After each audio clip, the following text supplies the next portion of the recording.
দেখলে সীতা, সব সেবিকারা তোমায় প্রণাম করলো। সবাই জানে যে তুমি লঙ্কার ভাবী মহারানী। হ্যাঁ, সীতা স্বয়ং আমার রাজভবনে এসে স্বয়ং আমাকে তার স্বামী বলে স্বীকার করবে। সুগ্রীব ওই দুই রাজকুমারের সঙ্গে একত্রিত হয়ে আপনার বিরুদ্ধে কোনো ষড়যন্ত্র করবে না তো?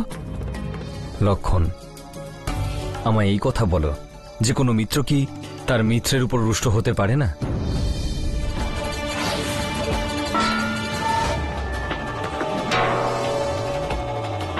ভ্রাতা, মহারাজ সুগ্রীব কথা জানেন যে বালির সঙ্গে যে যোদ্ধা যুদ্ধ করে তার অর্ধেক শক্তি বালির কাছে চলে যায়।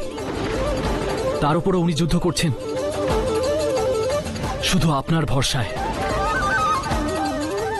ভ্রাতা, আপনার বাণ চালান, চালান আপনার বাণ ভ্রাতা। কিন্তু আমি এটা বুঝতে পারছি না যে আমার লক্ষ্য কে হবে, এদের মধ্যে সুগ্রীবকে আর বালিকে।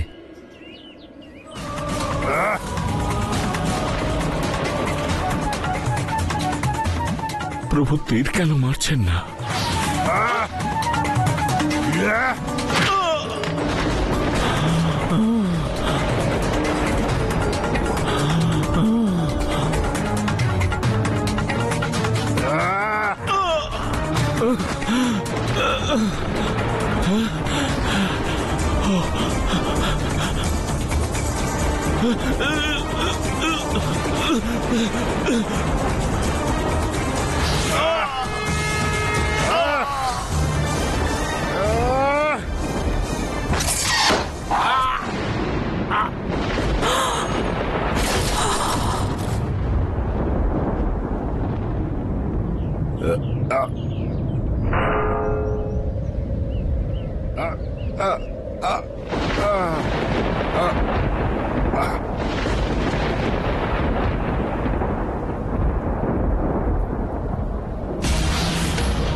পিতা,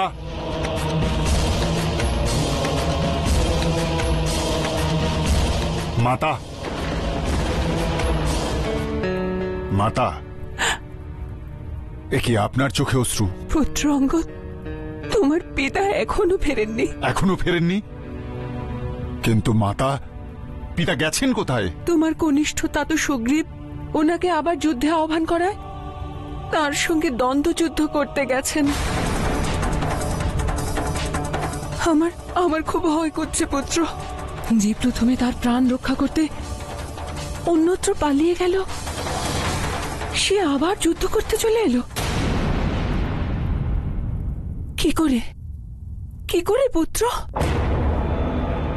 এর পিছনে কার সাহায্য থাকতে পারে?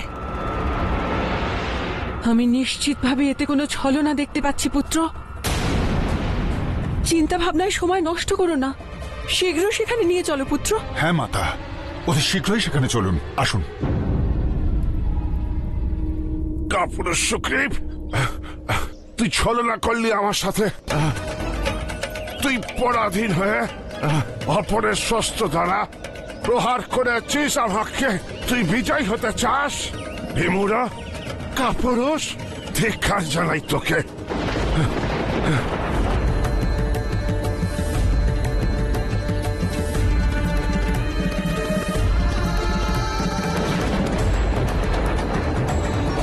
হে ধনুর্ধারী মর্যাদা পুরুষোত্তম শ্রীরাম, আমায় শুধু এইটুকু বলে দিন যে আপনি আমার উপর প্রহার করলেন কেন?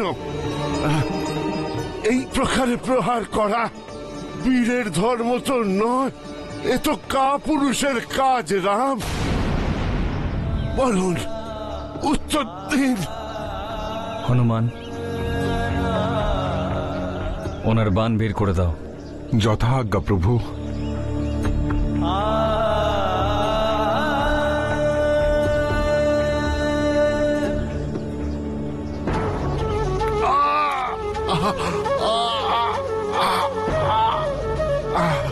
খুব দয়া দেখাচ্ছেন শ্রীরাম। এই কথাটার উত্তর তো দিন। লড়াই তো আমাদের দুই ভাইয়ের মধ্যে ছিল, তো এমন অবস্থায় লুকিয়ে আমায় বধ করা, এটাই কি আপনার ধর্মের আদর্শ? আমাকে হত্যা করে নিজের সমাজে আপনি কি নিন্দার পাত্র হলেন না? আপনার সঙ্গে তো আমার কোনো শত্রুতা ছিল না, তাহলে কি কারণে তাহলে কি কারণে সুগ্রীব এত প্রিয় হয়ে গেল আর বালি আপনার শত্রু হয়ে গেল? বালি মিত্রের শত্রু শত্রুই হয়। সুগ্রীব আমার মিত্র, তার প্রতি তুমি যে অন্যায় করেছ এবং তোমার পাপের শাস্তি দেবার জন্য তোমায় বধ করার প্রতিজ্ঞা নিয়েছিলাম আমি। রঘুবংশীয়রা যখন কাউকে প্রতিশ্রুতি দেয় তখন প্রাণ বিসর্জন দিয়েও সেই প্রতিশ্রুতি পূর্ণ করে। নিজ প্রতিশ্রুতি পালন করা আমাদের সব থেকে বড় ধর্ম, আর সেজন্য যদি আমাকে নিন্দার পাত্র হতে হয় তাহলে আমি স্বীকার করে নেব। সুগ্রীবের সঙ্গে মিত্রতা স্থাপন করে রাবণ দ্বারা অপহৃত আপনার স্ত্রীকে উদ্ধারের স্বার্থ কি আপনার ছিল না? রাম যে নিজের প্রাণের ভয়ে পাহাড়ের গুহায় লুকিয়ে থাকে, সে আপনাকে কি সাহায্য করবে রাম? তার জন্য আপনি কিষ্কিন্ধাপতি বালির কাছে এলে দেখতে পেতেন যে এতক্ষণ ওই দুরাত্মাকে বেঁধে আপনার চরণে নিক্ষেপ করতাম রাম। আর যেভাবে ক্রূরতাপূর্বক আপনি বালিকে বধ করলেন, সেই অনুচিতকে আপনি ইতিহাসে কখনো উচিত প্রমাণ করতে পারবেন না রাম। যে জন্ম নেয় তাকে অবশ্যই মরতে হয়, সেই জন্যই আমার কোনো মৃত্যু শোক নেই। আমার মৃত্যুর পর এই সুগ্রীব রাজত্ব পাবে, সেটাও কোনো অনুচিত নয় রাম। অনুচিত শুধু এইটুকুই যে আপনি আমায় রণভূমিতে বীরের ন্যায় হত্যা করেননি।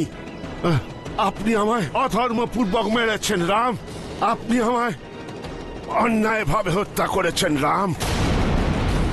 আপনার এই পাপের প্রায়শ্চিত্ত কখনোই হবে না রাম। বানররাজ, তুমি যে ধর্ম, সৎকর্ম আর নীতির দোহাই দিচ্ছ, নিজের জীবনকালে সেই ধর্ম, সৎকর্ম, ন্যায় আর নীতির বিচার তোমার স্বপ্নে কখনো আসেনি। তুমি তো কখনো কোনো মর্যাদা পালন করনি বালি। বিনা কোনো দোষে নিজের ভ্রাতা সুগ্রীবকে নিষ্কাশন করে দিয়েছ, আর তার জীবদ্দশাতে তার ধর্মপত্নী রুমাকে অধর্ম আর দুর্নীতির আশ্রয় নিয়ে নিজের অধীনে রেখেছ। এমন পুরুষকে বধ করাই তার জন্য উচিত দণ্ড বলে মনে করা হয়। রাম, যদি এসব আমার পাপ হয় তাহলে দণ্ড দেওয়ার অধিকার কেবলমাত্র রাজার থাকে রাম। আপনার কি অধিকার ছিল ন্যায়ের ভার নিজের হাতে তুলে নেওয়ার? অহংকারী বানর, তোমার এই কথা জানা উচিত যে পর্বত, বন আর কানন দ্বারা যুক্ত সারা পৃথিবী ইক্ষ্বাকু রাজাদের, আর এই সময় ইক্ষ্বাকু বংশের রাজা ভরত এবং আমি তারই আজ্ঞা পালনকারী। সেই পবিত্র ইক্ষ্বাকুদের বংশধর হওয়ার সূত্রে এখানকার পশু, পক্ষী, নর, বানর সকলের উপর দয়াভাব প্রদর্শন আর তাদের দণ্ড দেবার অধিকার আমার প্রাপ্ত। ধর্মাত্মা রাজা ভরতই এই প্রদেশের পালনকর্তা। তিনি থাকতে কোনো প্রাণী ধর্মের বিরুদ্ধে আচরণ করতে পারেন না। অতএব আমরা সকলে ওনার আজ্ঞাতেই শ্রেষ্ঠ ধর্মে স্থির হয়ে তোমার মতো ধর্মভ্রষ্ট পুরুষদের বিধিবদ্ধ দণ্ড দিয়ে থাকি। হে বানররাজ, তুমি যে পাপ করেছ তা অনুসারে তোমার বধ সর্বত্র ধর্ম অনুযায়ী উচিত মনে করা হবে। হে দিব্য স্বরূপ নরোত্তম, অন্ধকারের ছায়া আমার চোখের সম্মুখ থেকে সরে গেছে। আমার আত্মার অন্তঃচক্ষু খুলে গেছে। আর এখন আমার এমন মনে হচ্ছে শ্রীরাম, যেন আত্মা পরমাত্মাকে চিনতে পেরে গেছে। হে প্রভু, আপনার এই অমোঘ বাণের পীড়ায় ব্যাকুল হয়ে আর অজ্ঞানতার কারণে আমার মুখ থেকে আপনার প্রতি অনুচিত বাক্য নির্গত হয়েছে। তার জন্য আমায় ক্ষমা করুন প্রভু। আপনি তো পরমার্থের পূজারী, আর আমি অধর্মীদের মধ্যে অগ্রণী। হে কৃপা সিন্ধু, আমার অন্তরে অন্ধকার আমায় অচেতন করে ফেলেছে। তার পূর্বে আমায় আপনার চরণের ধুলি দিয়ে প্রায়শ্চিত্ত করে নিতে দিন প্রভু।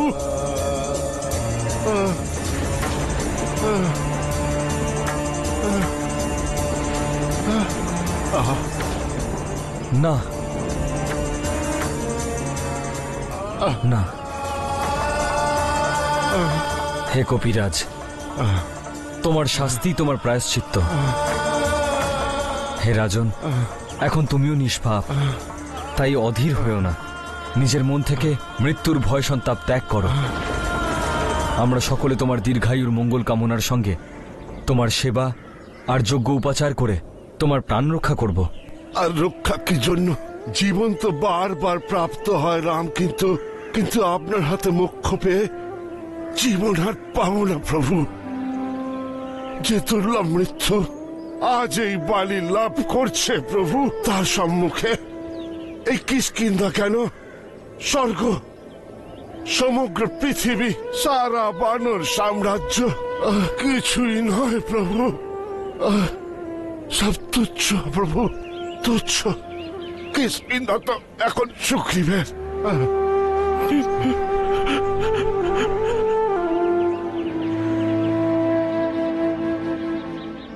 আমায় ক্ষমা করো, আমি পাপী ভ্রাতা। কিষ্কিন্ধাপতি তো তুমি। কোনদিন সিংহাসনের লোভ ছিল না, তোমার ভালোবাসার কাঙ্গাল আমি। সুগ্রীব, আমার চেতনা বিলুপ্ত হচ্ছে। আমরা সকলে চাই যে মহারাজ সুগ্রীবের রাজ্যাভিষেক আপনি করুন। আমি ক্ষমা চাইছি ঋক্ষরাজ, আমি প্রতিশ্রুতিবদ্ধ।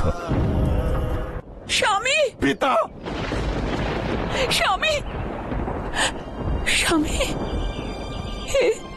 এ আপনার কি হলো?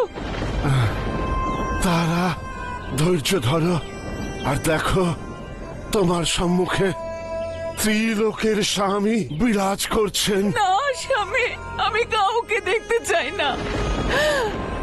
আমার ত্রিলোক তো আপনি স্বামী।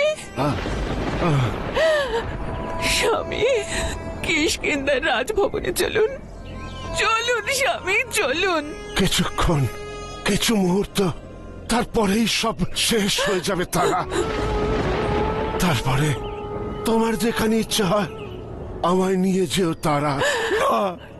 এ কখনোই হতে পারে না। আপনি আমাদের ছেড়ে কিছুতেই যেতে পারেন না পিতা। অঙ্গদ, একলাই আসতে হয়, একলাই যেতে হয়, এটাই সৃষ্টির সত্য পুত্র। তারা, তোমার আমার সঙ্গ এই পর্যন্তই ছিল। না স্বামী, জীবনের অন্তিম পর্যন্ত, সুখে দুঃখে, জীবনে মরণে, কোথাও আমি আপনাকে ছাড়া থাকতে পারবো না।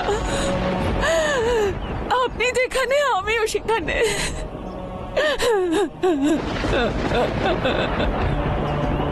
দেবী পূজ্য বন্দনিয়া, পতি পরায়ণা, আপনার এই রোদন, এই বিলাপ অনন্তের পথযাত্রী স্বামীর আত্মার জন্য বেদনার কারণ হয়ে উঠছে। শান্তিতে প্রাণ ত্যাগ করতে দিন আপনার প্রাণনাথকে।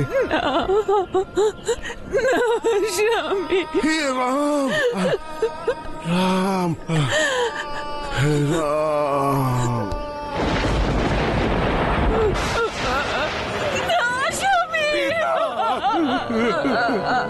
পিতা,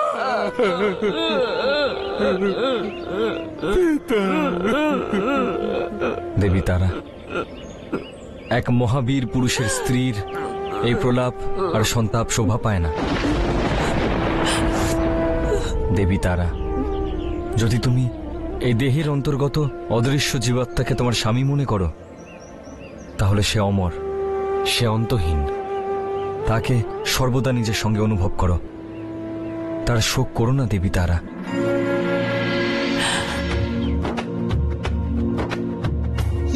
धरती पर सर्वश्रेष्ठ था अद्भुत बल जो धारा। किष्किंधापति बाली राजा समय के आगे हारा।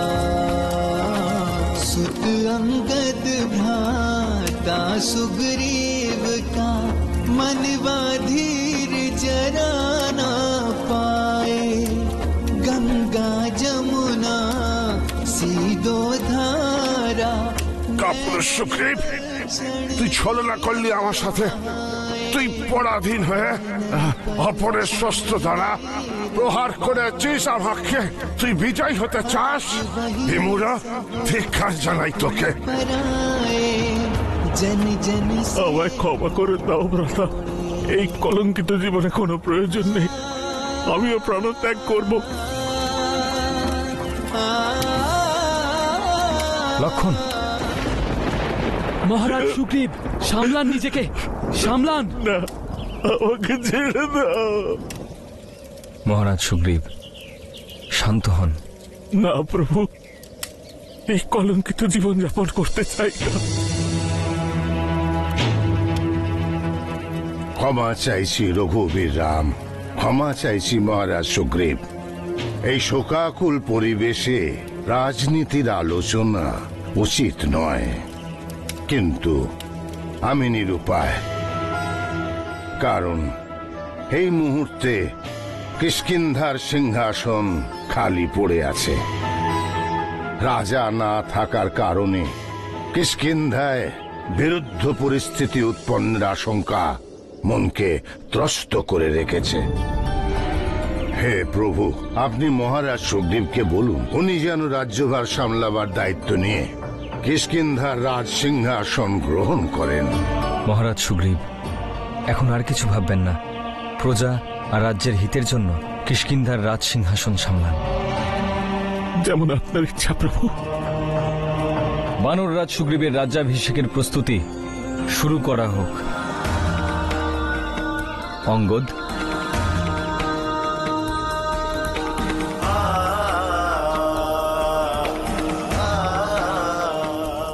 একই সঙ্গে বালিপুত্র অঙ্গদেরও যুবরাজ অভিষেক হবে।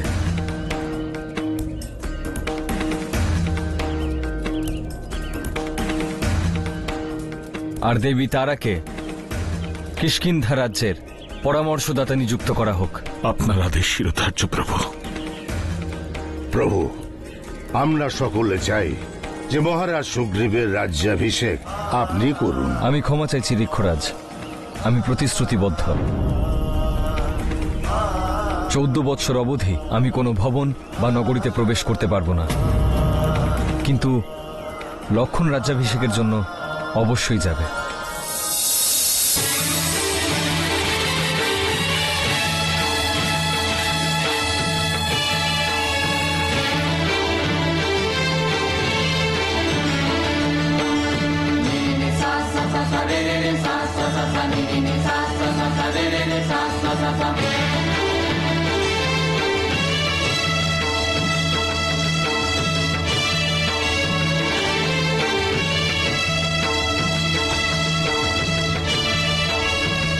অঙ্গদ,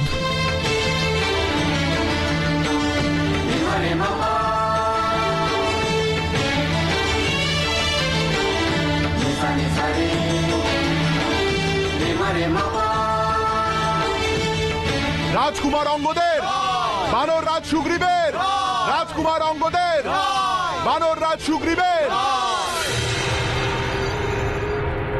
কি বলছো তুমি গুপ্তচর? কিষ্কিন্ধা নরেশ বালিকে দশরথ পুত্র রাম হত্যা করেছেন লঙ্কেশ, আর বানররাজ সুগ্রীবের রাজ্যাভিষেকের পরমুহূর্ত থেকে বানররাজ লঙ্কা খুঁজে বের করতে রামকে সহায়তা করবেন। আমার লঙ্কায় পৌঁছানোই বানরদের ক্ষমতার অধীন নয় গুপ্তচর। লঙ্কা হাতের সামান্য মোয়া নয় যে কেউ সহজেই খুঁজে পাবে। প্রথমে তো এটা খোঁজ নিতে হবে যে লঙ্কা কি ধরাতলে অবস্থিত, তারপরে তাদের ওই বিশাল সাগর পার করতে হবে। কি করে করবে? সকলে একসাথে সমুদ্রের জলে ডুবে যাবে।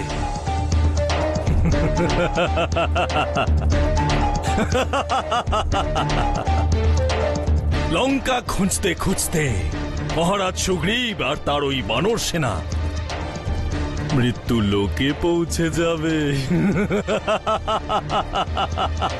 মৃত্যু লোকে পৌঁছে যাবে। আর যদি কোনো অতুল্য সামর্থ্যশালী বানর সাহস করে লাফ দিয়েও দেয় সমুদ্রে, তাহলেও সে তার আগামী জন্মেই আমার কাছে পৌঁছাতে পারবে। আর ততদিনে সীতা স্বয়ং আমার কাছে আত্মসমর্পণ করে ফেলবে, আর আমি তাকে লঙ্কার মহারানী বানিয়ে ফেলব।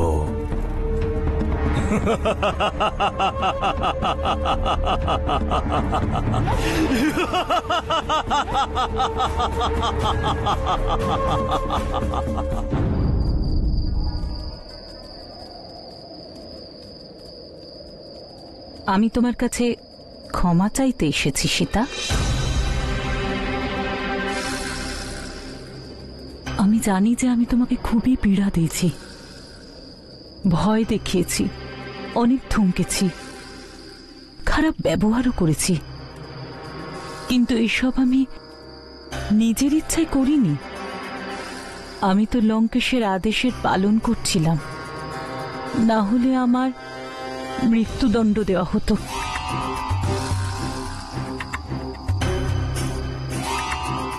সীতা, তুমি একজন মহান পতিব্রতা, তোমার হৃদয় স্বচ্ছ।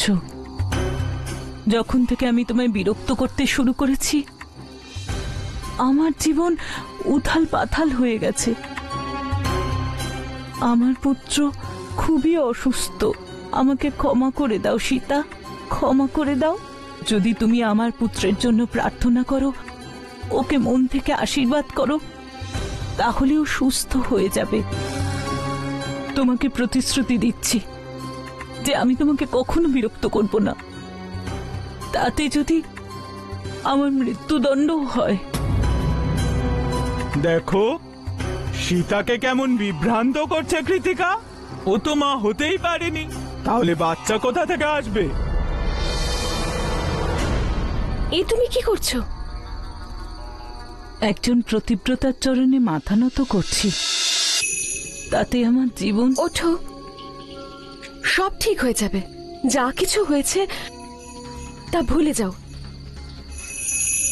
যাও আর তোমার পুত্রের যত্ন নাও।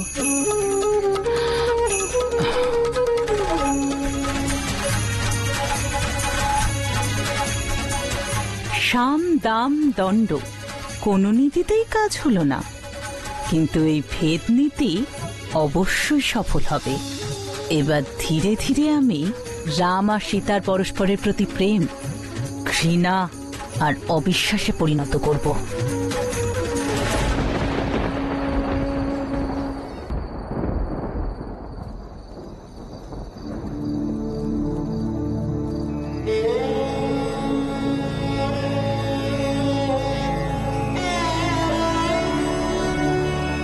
ভ্রাতা, কি ভাবছেন? লক্ষণ, আমি তোমার বৌদির ব্যাপারে ভাবছি।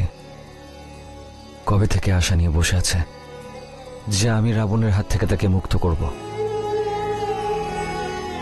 কিন্তু এতদিন অতিবাহিত হলো আর আমাদের এখনো এও জ্ঞাত হলো না যে ওই রাবণ থাকে কোথায়। ভ্রাতা, এবার তো শীঘ্রই জ্ঞাত হব। আপনি আপনার প্রতিজ্ঞা তো পূর্ণ করেছেন। মহারাজ সুগ্রীব তার রাজ্য এবং তার ভার্যা দুই ফিরে পেয়েছেন।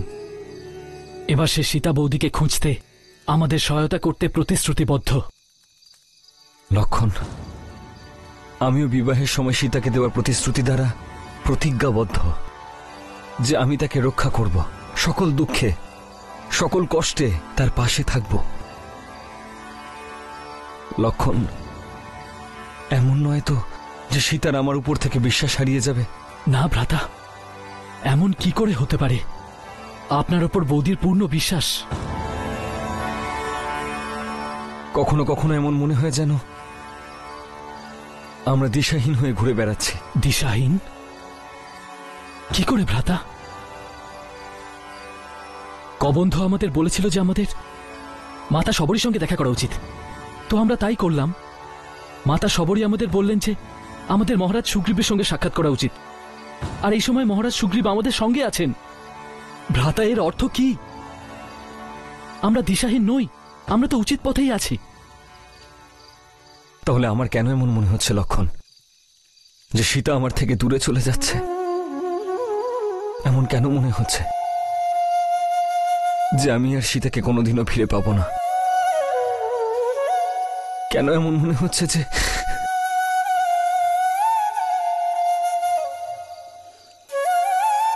ভ্রাতা, আপনি তো ধৈর্যের সাগর। আপনি যদি ধৈর্য হারিয়ে ফেলেন, বৌদির আশার কি হবে? বৌদিকে সাহস জোগানোর মতো তো কেউ নেই। ভ্রাতা, আপনি সর্বদা বলেছেন যে কর্তব্য আবেগের তুলনায় বৃহৎ। তাহলে আজ আপনি এই প্রকার আবেগে ভেসে যেতে পারেন না।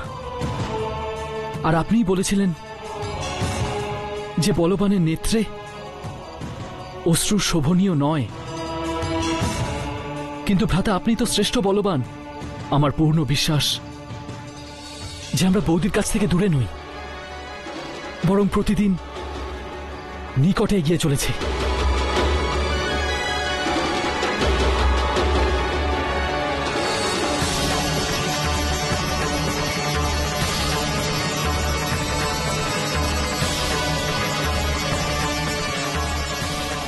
লক্ষণ, আজকের উদীয়মান সূর্য কি সীতাকে এই সংবাদ দেবে যে আমরা শীঘ্রই তাকে খুঁজে নেব?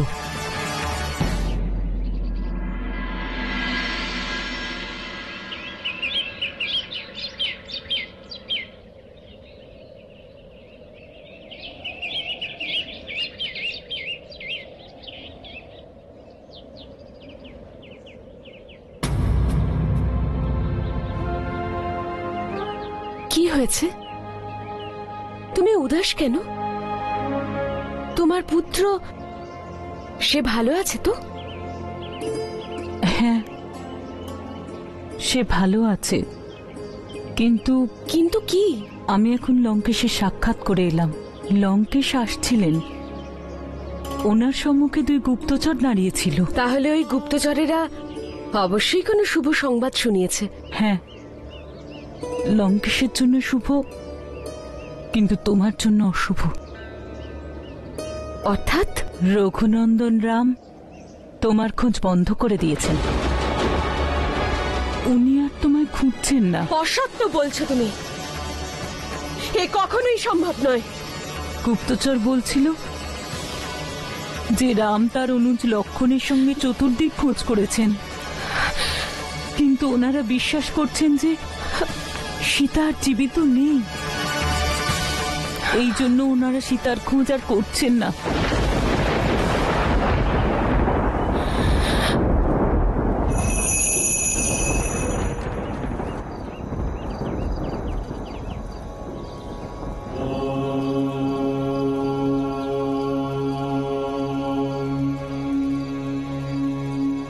রঘুনন্দন কি আমায় খোঁজে ছেড়ে দিয়েছেন?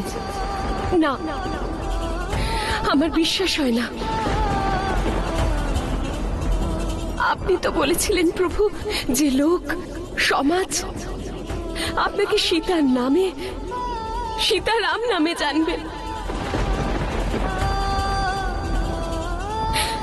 তাহলে এমন কি হলো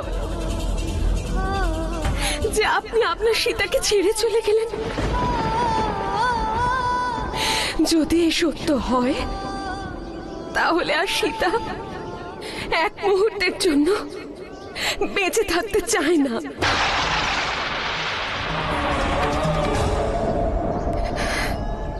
হে সূর্যদেব, এবার আপনি আমায় বলে দিন যে সত্য কি।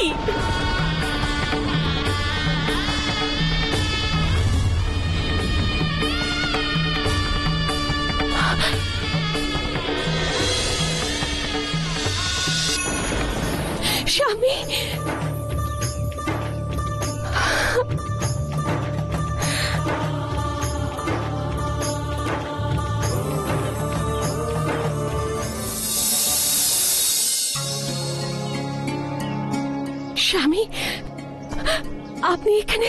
তোমাকে আশ্বস্ত করতে এসেছে যে তোমার রাম অযোধ্যা ফিরে যায়নি।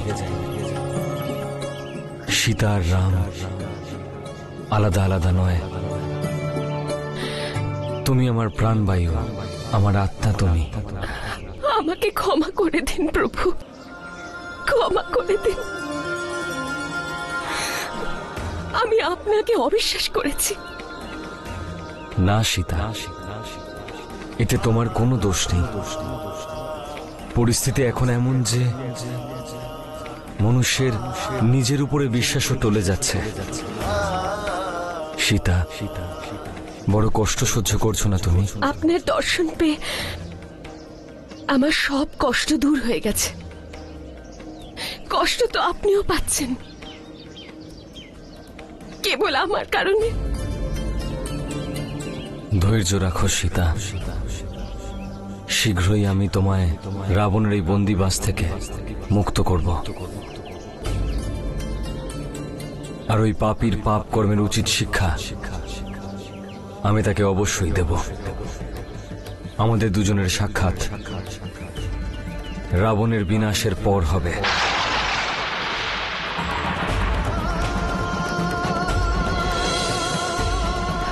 রঘুনাথ,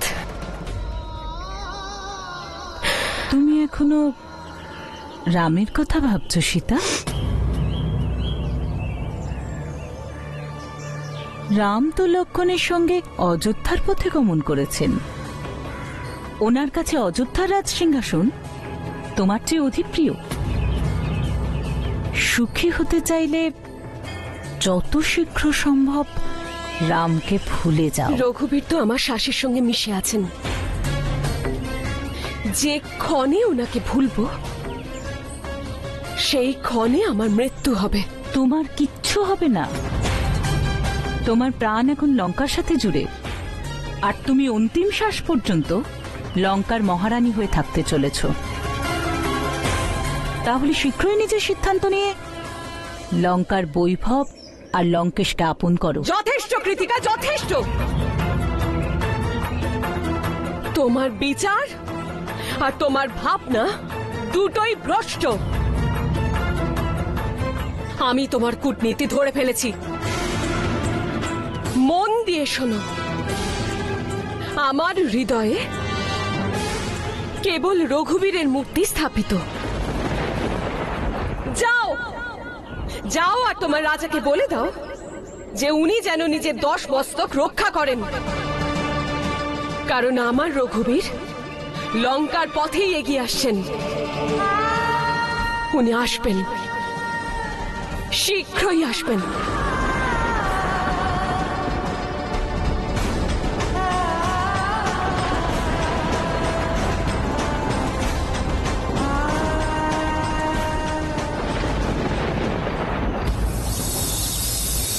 আসুন মহারাজ সুগ্রীব।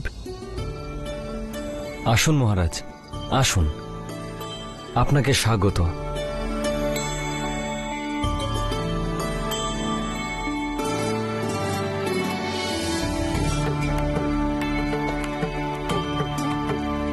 আশীর্বাদ করুন প্রভু। না মহারাজ,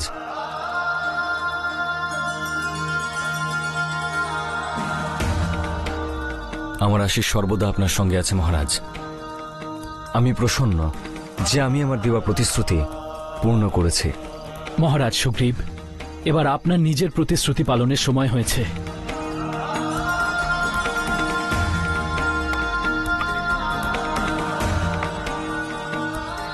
আমরা সকলে বৌদির সন্ধানে কবে বের হচ্ছি?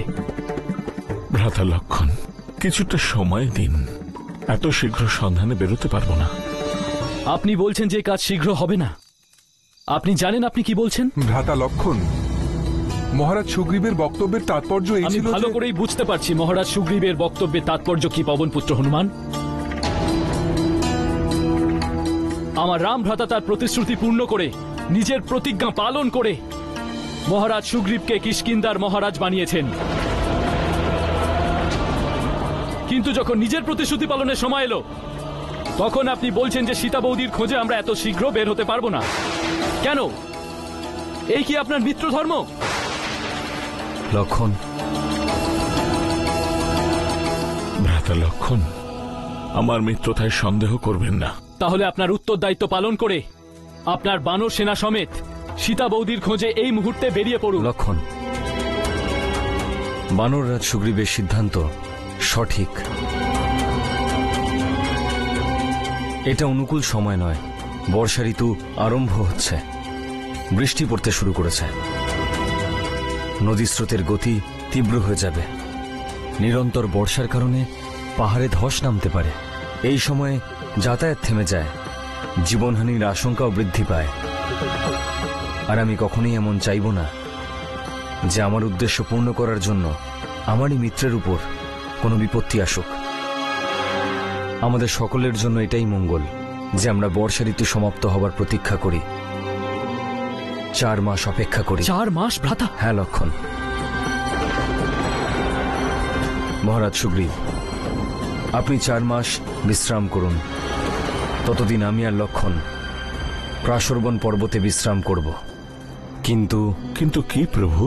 4 মাস সমাপ্ত হতেই আপনি আপনার বানরদের একত্রিত করে এখানে আসবেন, আর আমরা সীতার সন্ধানে বের হব। আপনি যেমন বলবেন ঠিক তেমনই হবে।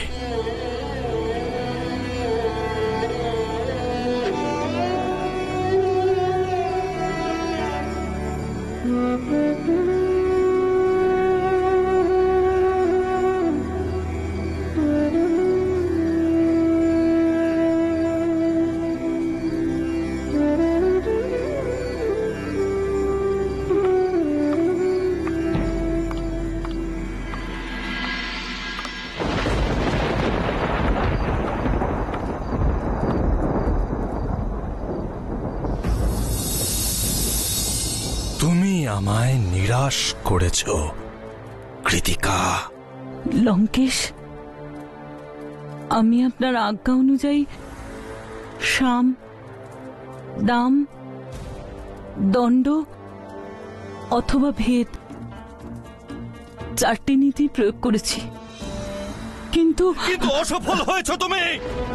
লঙ্কেশ পরাজিতের সঙ্গ পছন্দ করে না। দূর হয়ে যাও, দূর হয়ে যাও আমার চোখের সামনে থেকে।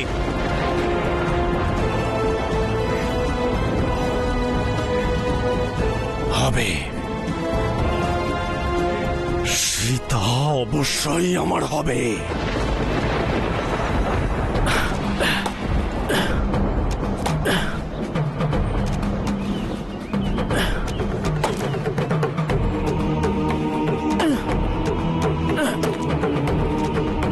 লক্ষণ, তুমি কি আমার উপর এখনো ক্রুদ্ধ?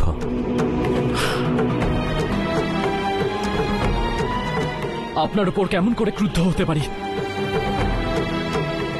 হ্যাঁ, আমি ক্রুদ্ধ অবশ্যই, কিন্তু এই পরিস্থিতির ওপর, এই দশার ওপর যা আমাদের নিরুপায় করে দিয়েছে। ঘাতা, আমার মনে বারবার বৌদির ভাবনা আসে, যিনি ওই রাক্ষসের বন্দিবাসে আছেন, আপনার প্রতীক্ষা করছেন। আর আপনি এমন সরলতার সঙ্গে মহারাজ সুগ্রীবকে কি করে বলে দিলেন যে উনি 4 মাস বিশ্রাম করতে পারেন? ঘাতা, আপনার মনে একবারও বৌদির ভাবনা এলো না? লক্ষণ, প্রতীক্ষার পীড়া আমি ভোগ করছি, সেজন্যই আমি সীতার পীড়াও বুঝছি।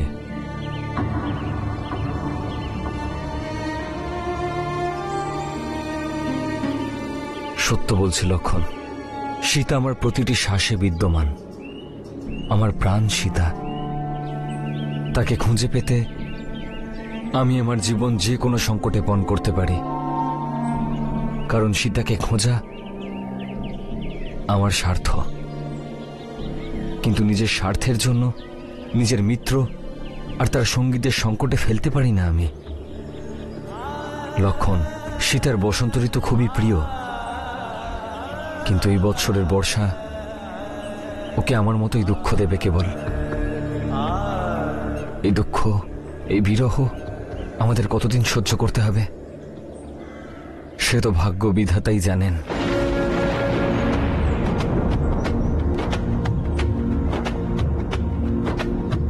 व्याकुल सीता राम सुधी में पलक्षण नीर बहाए, कहे ये गगन के चंद्रमा से राम अजहु न आए।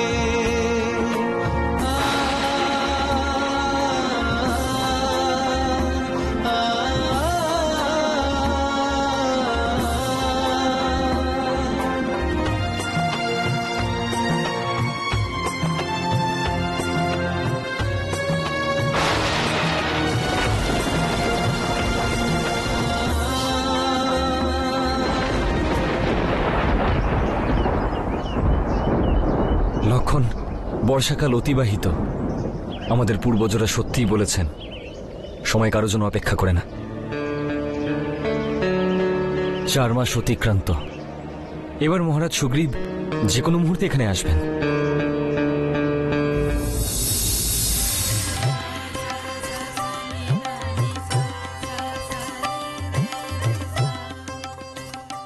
রুমা, এই নর্তকীদের আমাদের মহলের সর্বোত্তম রত্ন উপহার দাও।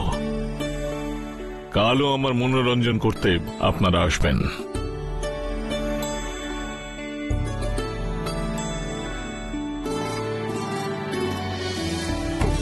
কিন্তু মহারাজ, কাল তো আপনি কিষ্কিন্ধার সর্বশ্রেষ্ঠ বীণাবাদককে ডেকেছেন।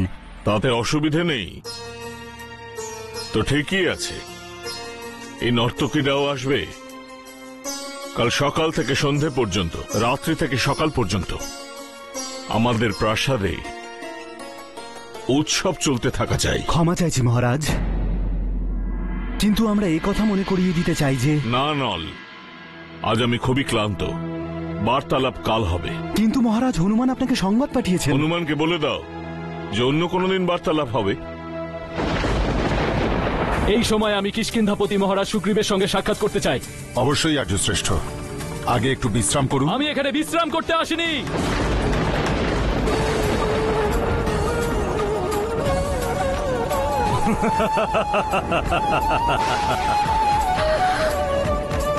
রঘুনাথ!